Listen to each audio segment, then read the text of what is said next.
before we get started, please check out our sponsor, Survival Preppers USA. Get the new Linden Farms 1440 food storage meals. High quality ingredients and the most delicious recipes for when you need it most. SurvivalPreppersUSA.com. Since February, the outbreak of the deadly Ebola virus has killed more than 826 people. What started in Guinea has since spread to other West African nations such as Sierra Leone, Liberia, and potentially the Ivory Coast. What may seem like the perfect setup for a Hollywood horror movie is unfolding in real time and at a record speed, not just threatening West Africa, but Western nations, potentially global populations, and has already proven the largest outbreak in recorded history. According to WHO, the World Health Organization, the pandemic is spiraling out of control. WHO's chief Margaret Chan says the outbreak is moving faster than our efforts to control it, and if the situation continues to deteriorate, the consequences can be catastrophic in terms of lost lives, as well as a high risk to the spread of other countries. A few critical questions immediately emerge, of which we can speculate and we'll try to answer in this video. We also cover the unfolding of events, a few conspiracy theories, and the likelihood of containing a legitimate outbreak. Firstly, why is the Obama administration actively transporting infected Ebola patients back to America? Does this not put millions of Americans' lives at risk and potentially encourage an aggressive outbreak among its populations? Why isn't the Obama administration taking the World Health Organization's warning seriously?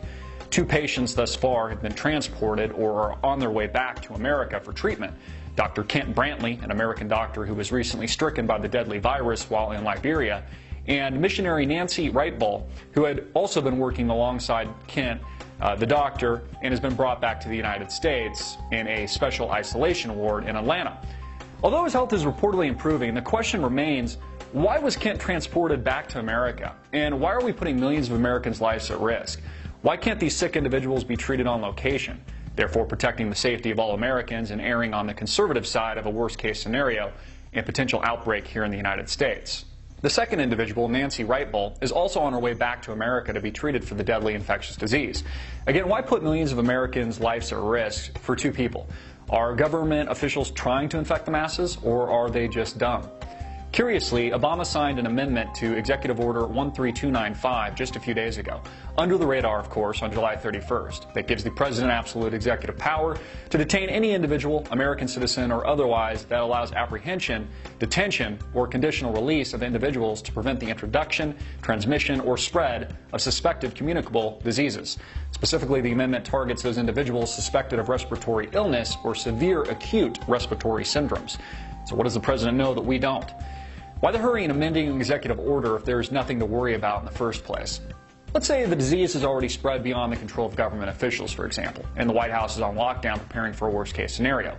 Do you think you or the U.S. government would alert you to the threat?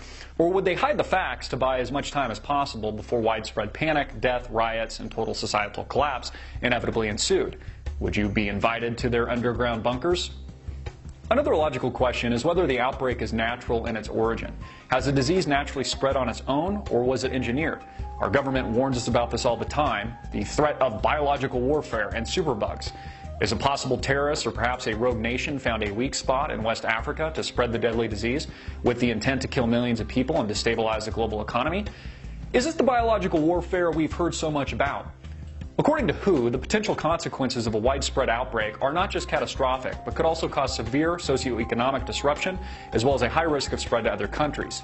Not to mention this could also be part of a much more comprehensive destabilization agenda and ethnic cleansing. But we will leave that to the conspiracy theorists. Because again, thinking outside the box at all, or critically, is conspiracy theory. Ebola is not curable. Its symptoms horrific, and its kill rate up to 90% in its victims. If there were any disease to be manufactured by terrorists and released to the general public for infection, this would be it. It would be the equivalent of not just hitting a home run, but a grand slam. Buy me some peanuts and Cracker Jack. A third individual, another doctor working in Liberia, Alan Jameson, somehow flew back to the United States on his own a few days ago and put himself in a self-imposed quarantine. How was this allowed to happen? And how is this individual, after being exposed to the deadly virus, allowed to travel freely and bypass security before being quarantined back in the United States? I mean, shouldn't he have gotten a hand down his pants at the airport? He wasn't even quarantined by our own government. He had to put himself in quarantine. Does this sound like the type of government, disease, and/or border control capable of handling a potentially massive outbreak? Either this is another example of the gross ineptitude of the too big to fail, although they regularly do, federal government, or perhaps the missteps are intentional. Conspiracy theories abound, and to be honest, they are justified. Some of the most common include an Obama-led power grab, militarization of the United States, the potential declaration of martial law, a eugenics angle, and even a potential vaccination. Aha! This is where it gets really interesting. According to the FDA, the U.S. government just happens to be testing a new experimental Ebola vaccine. How convenient.